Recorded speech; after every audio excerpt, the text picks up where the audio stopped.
জয় হিন্দ, জয় Bharat. Dear viewers, welcome to Bangla defence academy. Bangla defence academy চ্যানেলে তোমাদের প্রত্যেককে স্বাগত।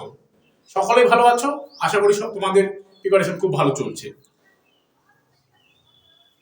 তো দেখো, আজকে আমাদের জিকে এবং জিএস এর কি বললাম, জিকে এবং জিএস এর আজকে আমাদের 8 নম্বর ক্লাস। প্রিভিয়াস ইয়ার্স কোশ্চেন যে আছে আমাদের হিস্ট্রি এবং জিওগ্রাফি থেকে, জিকে এবং জিএস এর 8 নম্বর ক্লাস। দেখো, তোমরা যারা 2025-এ বা আজকে আমাদের কি 2025 সালের 2025-এর আজকে আমাদের কি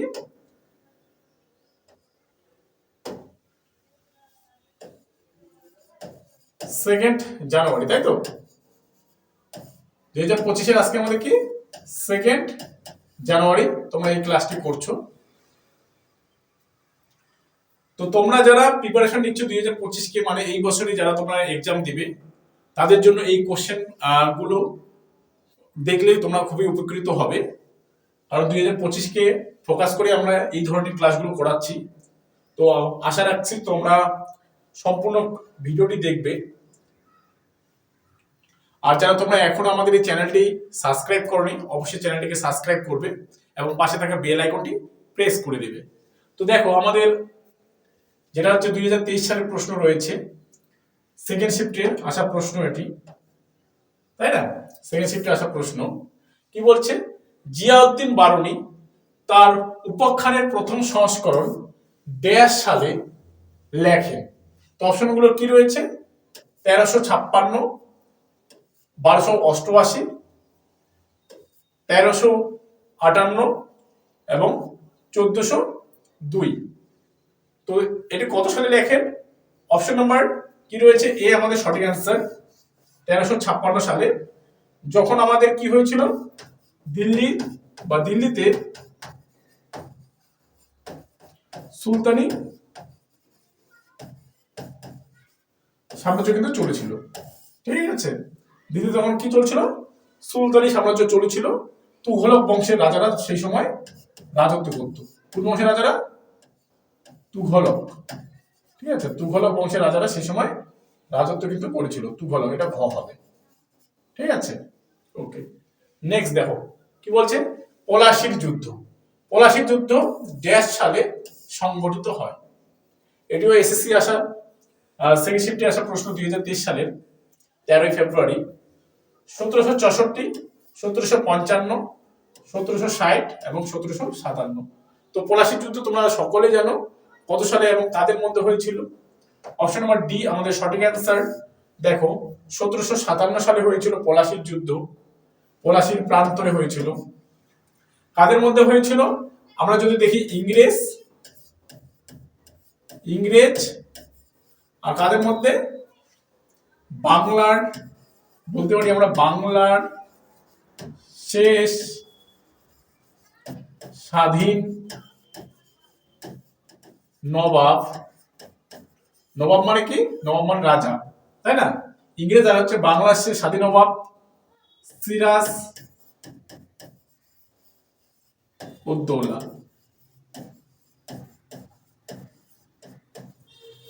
বোঝা গেল? সিরাজ উদ্দৌলা আর হচ্ছে ইংরেজদের মধ্যে হয়েছিল। ইংরেজদের মধ্যে কে তখন যুদ্ধ করেছিল? Robert Clive.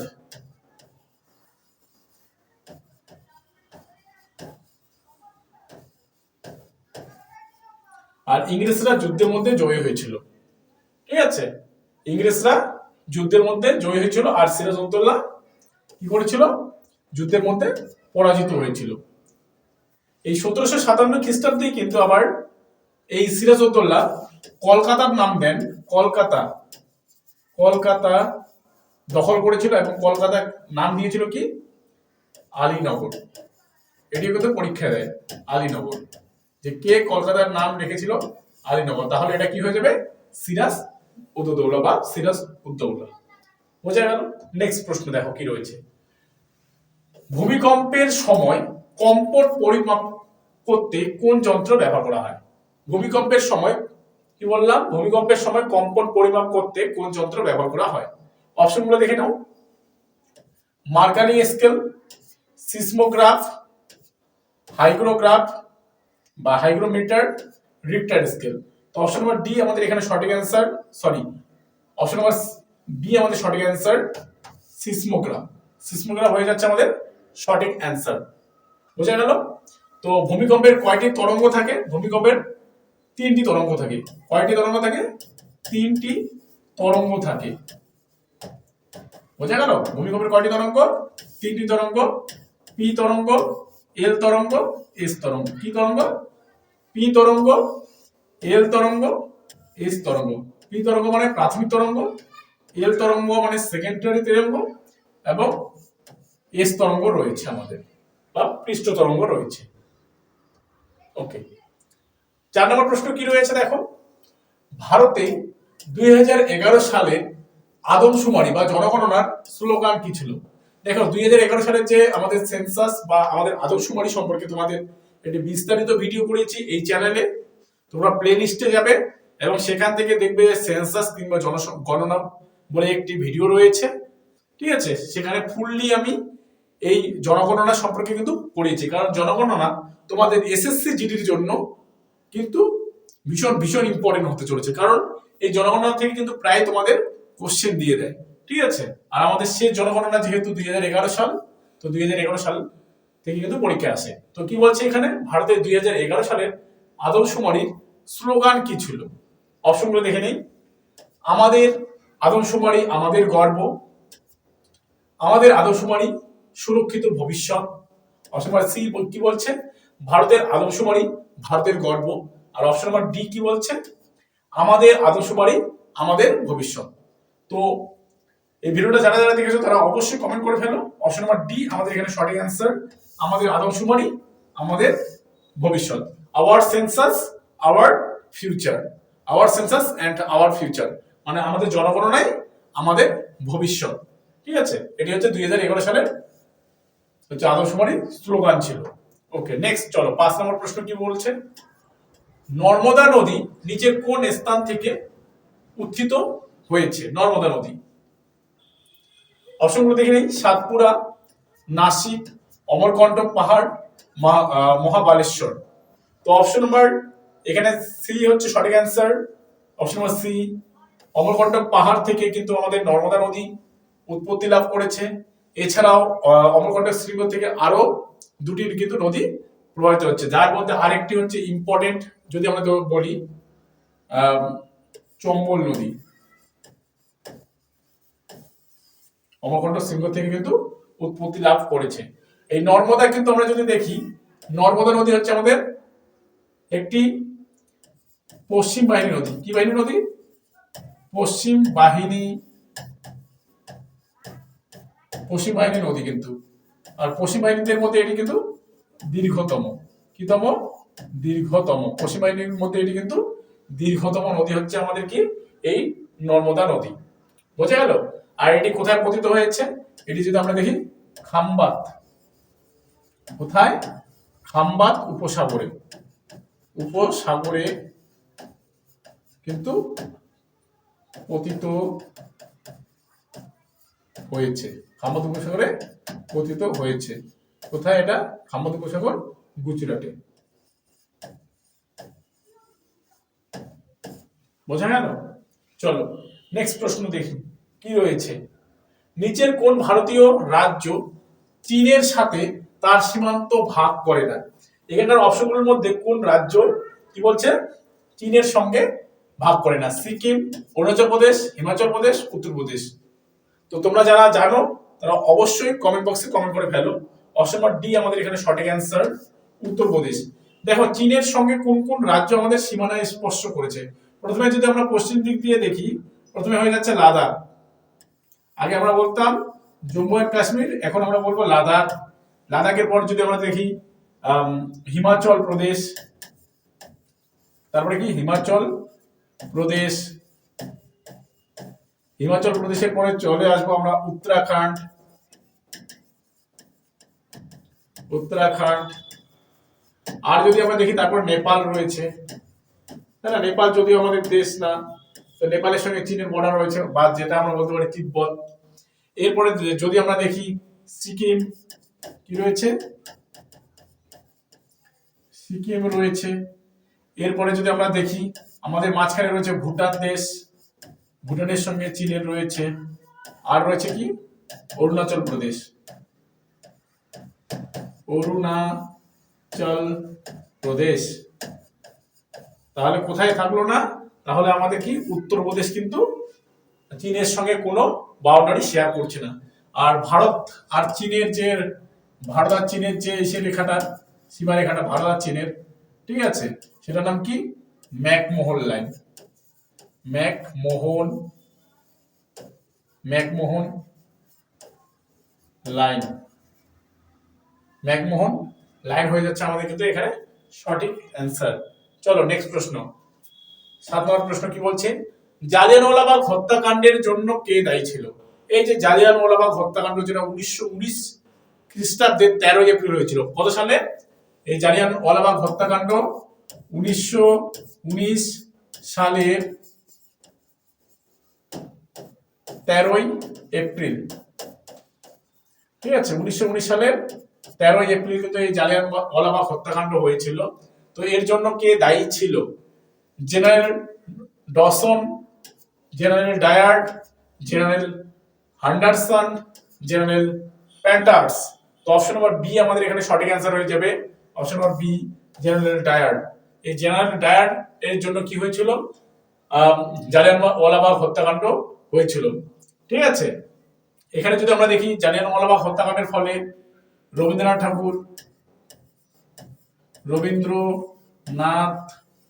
ঠাকুর, যেটা পরীক্ষা তোমাদের আসে সেগুলো করাচ্ছি। রবীন্দ্রনাথ ঠাকুর কি করেছিল, নাইট উপাধি ত্যাগ করেছিল। কি করেছিল, নাইট উপাধি ত্যাগ করেছিল। আর গান্ধীজি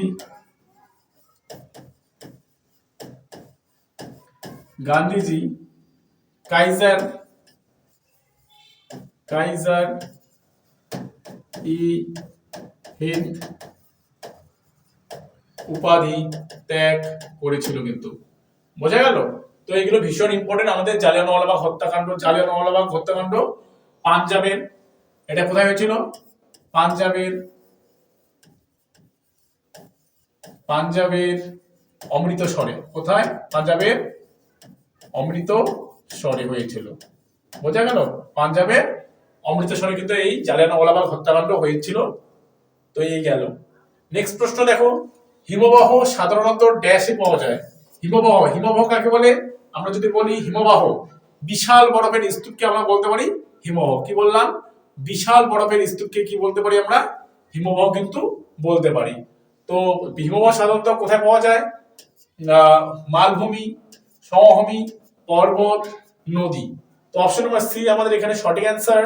হিমবাহ দেখা যায় হচ্ছে পর্বতে। দেখো পর্বত যে রয়েছে আমাদের, পর্বতের এই চূড়ায়, পর্বতের এই কি রয়েছে, পর্বতের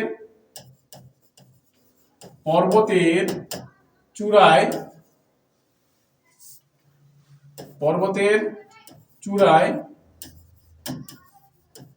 হিমবাহ দেখতে পাওয়া যায়,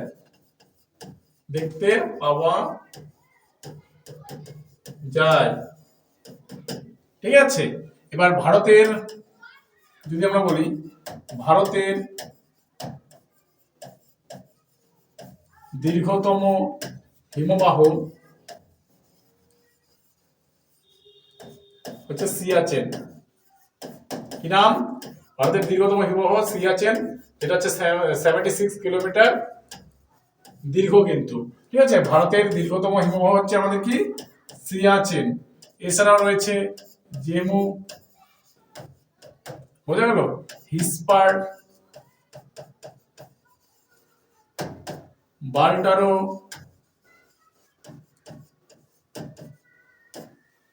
বোঝা গেল। এগুলো হিমবাহ আমাদের হচ্ছে ভীষণ ইম্পর্টেন্ট হিমবাহ। ওকে নেক্সট, সাতবাহনরা ভারতের একটি শক্তিশালী রাজবংশ ছিল। সাতবাহনরা ভারতের একটি শক্তিশালী রাজবংশ ছিল। ভারতের ড্যাশ একটি হতো, শক্তিশালী রাজবংশ ছিল। তো এখানে আমাদের শূন্যস্থানটা যদি আমি একটু ভুল করেছি, ঠিক আছে, তোমরা জেনে মানে দেখে নেবে এটা।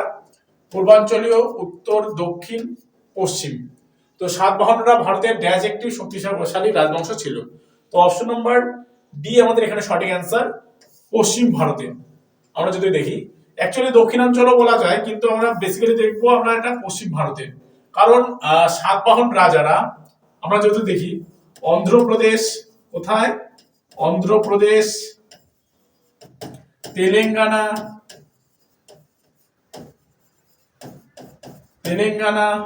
প্লাস হচ্ছে আমরা যদি দেখি মহারাষ্ট্র, এই প্রভৃতি জায়গায় কিন্তু রাজত্ব করেছিল। তো মহারাষ্ট্র থেকেই তারা শাসন কার্য করেছিল, মহারাষ্ট্র থেকে তারা কি করেছিল, শাসন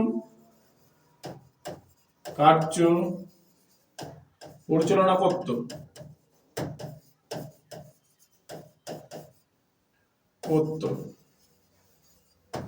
বোঝা গেল? তো কোথা থেকে, মহারাষ্ট্র থেকে তারা শাসন কার্য কিন্তু পরিচালনা করত। তো আমাদের সঠিক অ্যান্সার হয়ে গেল অপশন নাম্বার ডি। এরপরে 10 নম্বর প্রশ্ন, ঔপনিবেশিক ভারতে ইন্ডিয়ান অ্যাসোসিয়েশন নিচের কোন জায়গায় প্রতিষ্ঠিত হয়েছিল? অপশনগুলো দেখে নিই, পুনা, কলকাতা, সুরাট, লখনৌ। তো অপশন নাম্বার কি হবে এখানে? অপশন নাম্বার কিন্তু সঠিক হয়ে যাবে আমাদের সি, যে ইন্ডিয়ান অ্যাসোসিয়েশন, ভারতের ইন্ডিয়ান অ্যাসোসিয়েশন নিচে কোথায় প্রতিষ্ঠিত হয়েছিল? অপশন নাম্বার কি হচ্ছে, অ্যাকচুয়ালি বি হবে, এখানেও সি চলে আসছে। অপশন নাম্বার বি হচ্ছে আমাদের এখানে সঠিক অ্যান্সার, কলকাতা। কলকাতা হয়ে যাচ্ছে আমাদের এখানে সঠিক অ্যান্সার। দেখো 1876 খ্রিস্টাব্দে, ঠিক আছে, 1876 খ্রিস্টাব্দে সুরেন্দ্রনাথ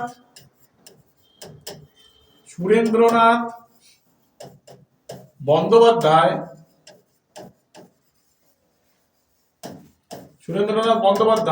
ও আনন্দ, কি নাম, আনন্দমোহন বসু 1876 খ্রিস্টাব্দে প্রতিষ্ঠিত করেছিলেন। সংক্ষেপে লিখলাম প্রতিষ্ঠিত করেন। 1876 খ্রিস্টাব্দে সুরেন্দ্রনাথ বন্দ্যোপাধ্যায় ও আনন্দমোহন বসু, এটি কিন্তু মানে আমাদের যদি দেখি ইন্ডিয়ান অ্যাসোসিয়েশন প্রতিষ্ঠিত করেছিলেন। নেক্সট প্রশ্ন দেখো, কুলাম পারমাণবিক বিদ্যুৎ কেন্দ্র কোন রাজ্যে অবস্থিত? ভীষণ ইম্পর্টেন্ট। তোমরা যারা আমার ভারতের শক্তি সম্পদ সম্পর্কে এই ভিডিওটি করেছো বা ক্লাসটি করেছো, তারা অবশ্যই এটির অ্যান্সার কিন্তু দিতে পারবে। তো অপশন কি রয়েছে, কেরালা, বিহার, তামিলনাড়ু, মধ্যপ্রদেশ। তো অপশন নাম্বার সি কিন্তু আমাদের এখানে সঠিক অ্যান্সার, তামিলনাড়ু হয়ে যাচ্ছে আমাদের কি এখানে সঠিক অ্যান্সার। তো কুলাম পারমাণবিক বিদ্যুৎ কেন্দ্র কোন রাজ্যে অবস্থিত? অপশন নাম্বার সি, তামিলনাড়ু রাজ্যে কিন্তু অবস্থিত। এছাড়াও যদি আমরা বলি তামিলনাড়ু বা মাদ্রাসে প্রথম কিন্তু আমাদের সিমেন্ট কারখানা প্রতিষ্ঠিত হয়, ঠিক আছে, তামিলনাড়ু বা মাদ্রাসে। ওকে, নেক্সট প্রশ্ন দেখো, ক্রিপস মিশন কত সালে ভারতে আসে? ক্রিপস মিশন, এই যে বিভিন্ন ধরনের মিশন, যেমন হচ্ছে যেমন ক্রিপস মিশন আছে, তার সঙ্গে আমাদের সাইমন কমিশন রয়েছে, ঠিক আছে, এই ধরনের কমিশন গুলো পরীক্ষা কিন্তু দিয়ে দেয়। তো অপশন গুলো দেখে নেই, 1932, 1922, 1952, 1942। তো ক্রিপস মিশন কত সালে ভারতে আসেন? অপশন নাম্বার কিন্তু ডি আমাদের এখানে সঠিক অ্যান্সার, 1942 সালে কিন্তু ক্রিপস মিশন ভারতে আসেন। তাহলে প্রশ্ন আসতেই পারে যে ক্রিপস মিশন কোথা থেকে ভারতে আসেন? ইংল্যান্ড থেকে কিন্তু ভারতে আসেন। তখন ইংল্যান্ডে অ্যাকচুয়ালি ইংল্যান্ডের যে মহারানী আছে তারাই কিন্তু ভারত শাসন করতেন, তাই না, ইস্ট ইন্ডিয়া কোম্পানির মাধ্যমে। তো বোঝা গেল, বা আমরা যদি বলতে পারি আমাদের ভাইসরয়ের মাধ্যমে বা তাদের ভাইসরয়ের মাধ্যমে কিন্তু ভারতকে শাসন করত, ঠিক আছে। নেক্সট প্রশ্ন, 1708 সালে গুরু গোবিন্দ সিং এর মৃত্যুর পর খালসারা মুঘল কৃতিত্বের বিরুদ্ধে বিদ্রোহ করে। তো 1708 খ্রিস্টাব্দে, ঠিক আছে। আমরা যদি দেখি এই মুঘল রাজাদের মধ্যে শেষ শক্তিশালী যদি রাজা কে হয়? ঔরঙ্গজেব, কি নাম? ঔরঙ্গজেব। ঔরঙ্গজেব কিন্তু শেষ শক্তিশালী রাজা, যে কিনা 1707 সালে কিন্তু মারা যায়। 7 সালে মারা যায়। ঠিক আছে, তো দেখো 1708 সালে তার পরের বছরে গুরু গোবিন্দ সিং মারা যায় এবং তারপরে খালসারা মুঘল কৃতিত্বের বিরুদ্ধে বিদ্রোহ করেছিল। তো কে করেছিল? অপশন নম্বর এ গুরু Angad, option number B Guru Amar Das, option number C বান্দা বাহাদুর, option number D Guru Nanak Dev. তো অপশন নম্বর সি আমাদের এখানে সঠিক অ্যান্সার হচ্ছে বান্দা বাহাদুর। অ্যাকচুয়ালি বান্দা বাহাদুর হচ্ছে গুরু গোবিন্দ যে সিং রয়েছে তার কিন্তু শিষ্য ছিলেন এই কি বান্দা বাহাদুর, যে কিনা মুঘলদের আমলে কি করেছিল? বিদ্রোহ করেছিল।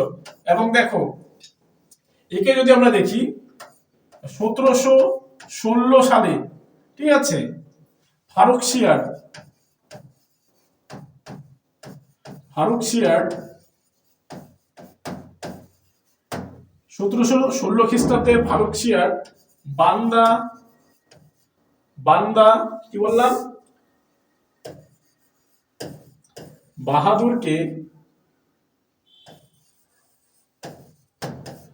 বাহাদুরকে নৃশংসভাবে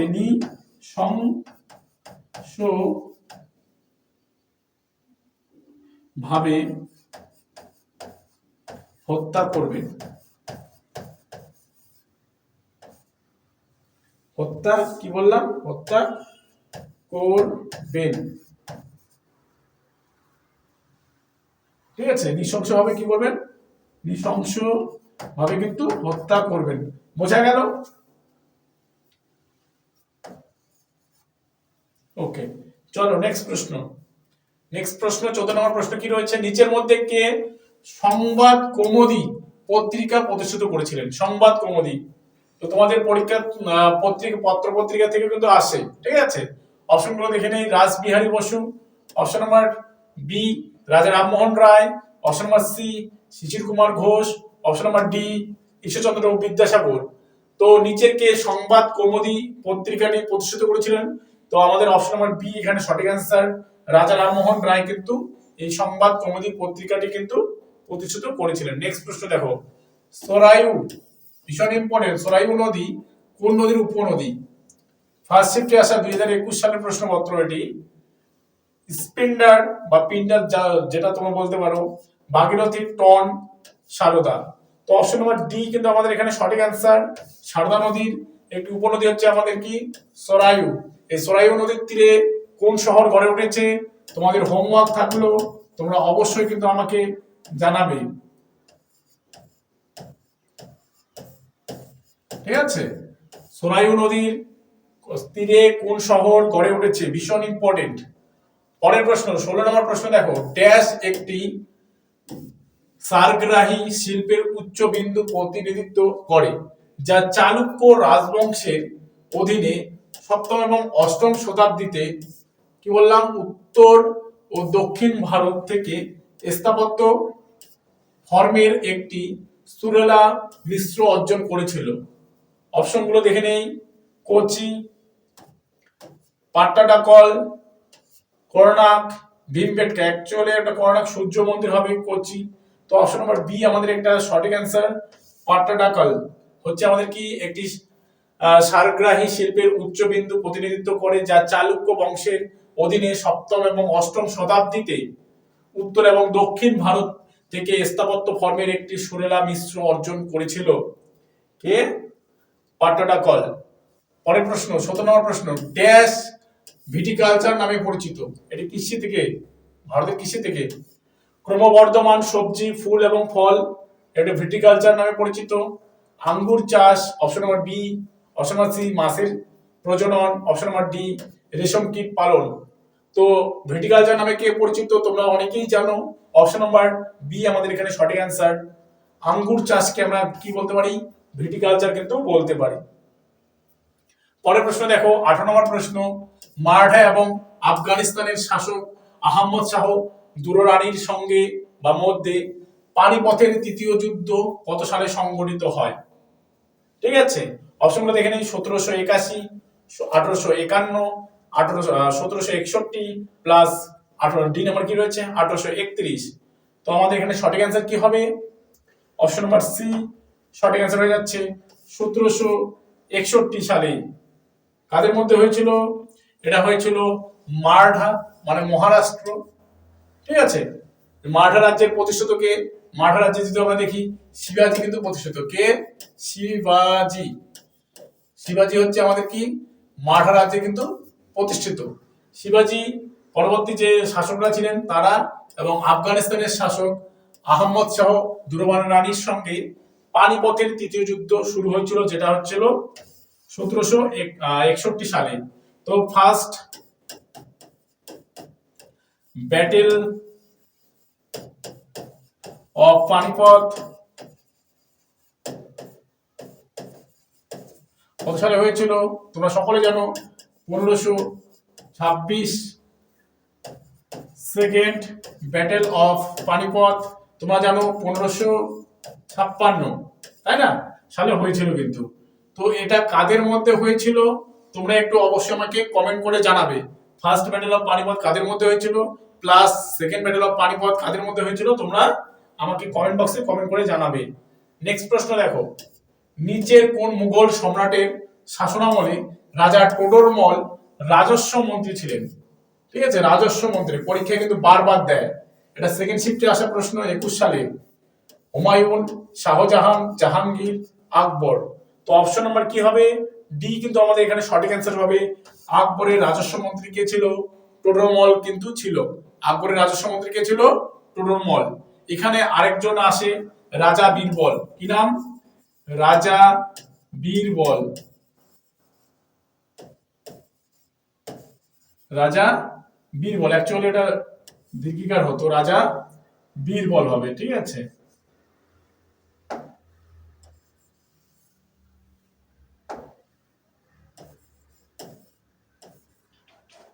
রাজা বীরবল। রাজা বীরবলের আসল নাম কি পরীক্ষায় আসে? মহেশ দাস। রাজা বীরবলের আসল নাম কি? মহেশ দাস। এটা কিন্তু পরীক্ষায় আসে, তাই তোমাদের করিয়ে দিলাম।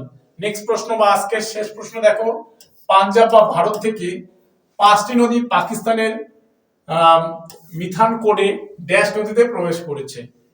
তো পাঞ্জাব বা ভারত থেকে কোন নদীটি এই কোন নদীটির মধ্যে এই মিথানকোটে পাকিস্তানের 5টি নদী এসে আমাদের পড়েছে? এবার দেখো সিন্ধু, যমুনা, গঙ্গা, ব্রহ্মপুত্র। তো অপশন নাম্বার কি? অপশন নাম্বার ডি আমাদের সঠিক অ্যান্সার। সিন্ধু নদীটি কিন্তু ভারত থেকে পাকিস্তানে। আমরা যদি ভারতের উত্তরের মানচিত্রটা একবার দেখে নেই, ঠিক আছে, উত্তরের মানচিত্রটা আমরা যদি দেখে নেই, ঠিক আছে, তো এটা এখানে আমরা দেখবো যে সিন্ধু নদীটা এদিক দিয়ে প্রবেশ করে ভারতে প্রবেশ করে বা আরব সাগরে গিয়ে মিশেছে। তো এখানে সিন্ধু নদীটি কোথায়? তিব্বত থেকে বেরিয়েছে। কোথা থেকে? তিব্বত। বর্তমানে এটি চীনের আন্ডারে রয়েছে, তাই না? তো এটি হয়ে ভারতের উপর দিয়ে প্রবেশ করেছে। ভারতের উপর দিয়ে 709 কিলোমিটার কিন্তু প্রবাহিত হয়ে তারপর পাকিস্তানে কিন্তু গেছে। বোঝা গেল? তো দেখো এই ছিল আজকে আমাদের 20টি খুবই গুরুত্বপূর্ণ প্রশ্ন। ভিডিওটি ভালো লাগলে অবশ্যই একটি লাইক করে বন্ধুদের মাঝে কিন্তু ভিডিওটি শেয়ার করবে। আর ভিডিওটি সম্পূর্ণ দেখার জন্য সকলকে তোমাদের অসংখ্য অসংখ্য ধন্যবাদ এবং আমাদের দেখা হচ্ছে নেক্সট ভিডিওতে।